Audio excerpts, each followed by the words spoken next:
Maybe you need to readjust your perception of who Jesus is, because he's not your fairy godmother.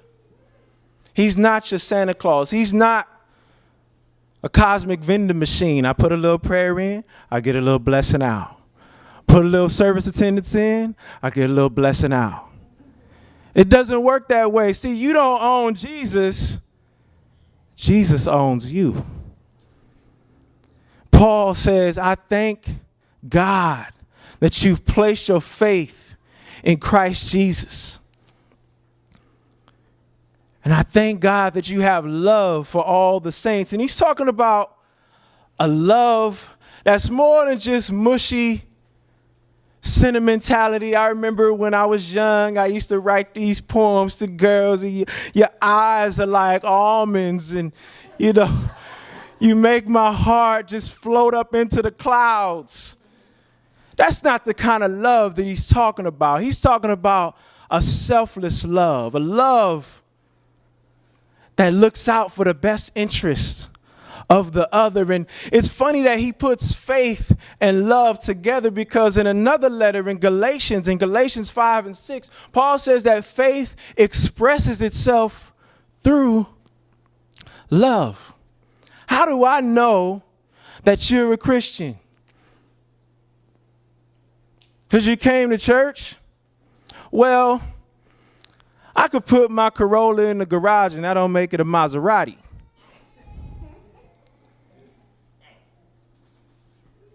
We know that we're Christians when God's love is being birthed inside of us and we practice that love to one another.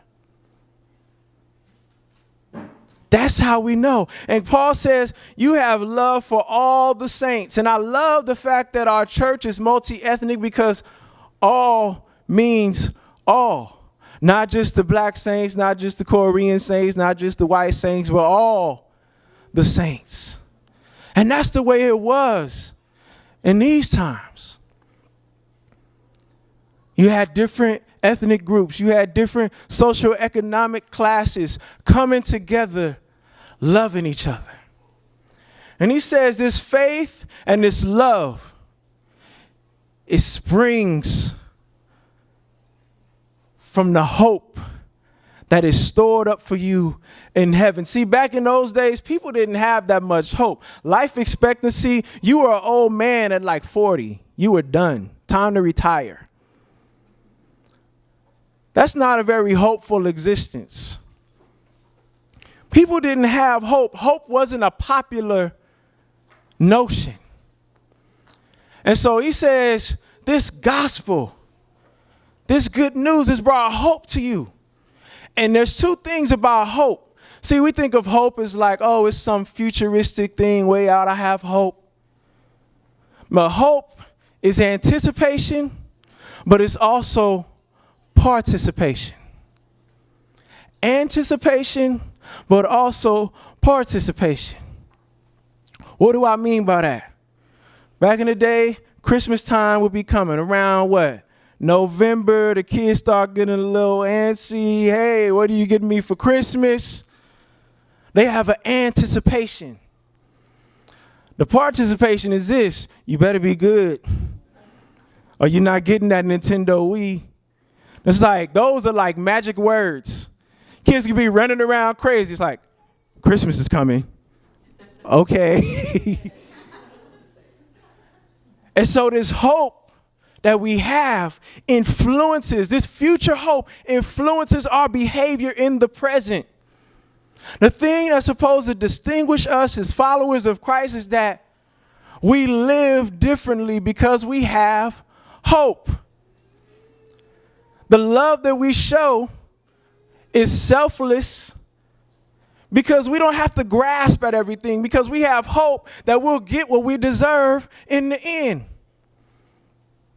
We have hope that in the end, when Jesus returns, that we'll have way more than what we ever dreamed of and what we ever desired right now in the present.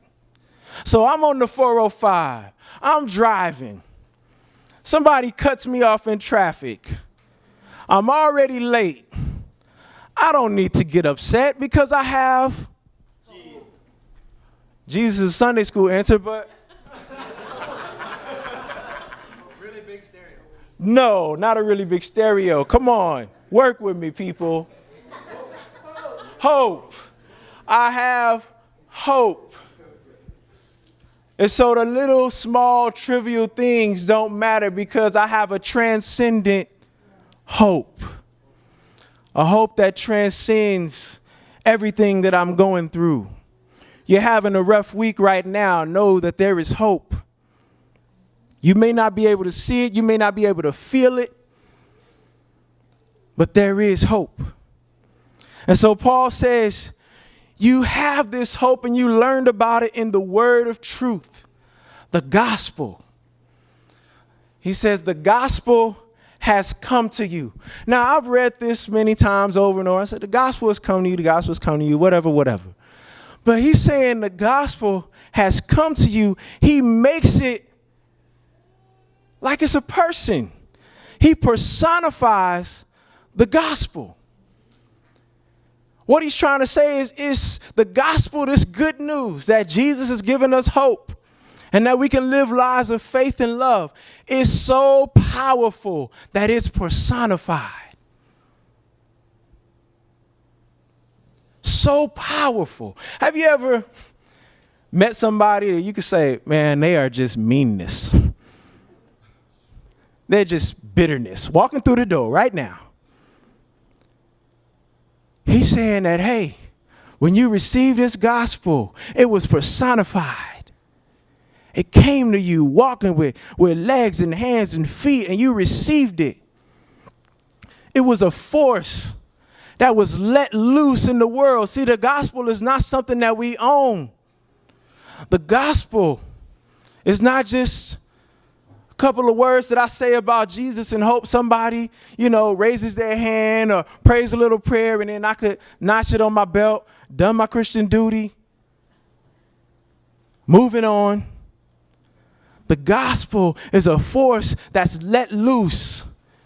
And it's something that we don't own. It owns us. Remember, this is Jesus's party. It's not your party. You've been invited to Jesus's party. He says it's come to you, and all over the world. All over the world. Now, what is Paul saying? You have to remember, back in those days, they didn't have the complete globe and the complete map that we have. I was in a meeting the other day, and one of the people that event supervises, he told a story about how the gospel came to his little part of India called Nagaland. And he said, Nagaland was not even on the map when Paul was talking about this stuff. When Jesus says, go into all the world, people didn't even comprehend that there was something beyond Afghanistan or something beyond Spain. And so what is he talking about? Is he talking about the world as we know it? Is he talking about the world as they knew it? Or is he saying that the gospel is moving all over the world irrespective of geographic and ethnic boundaries?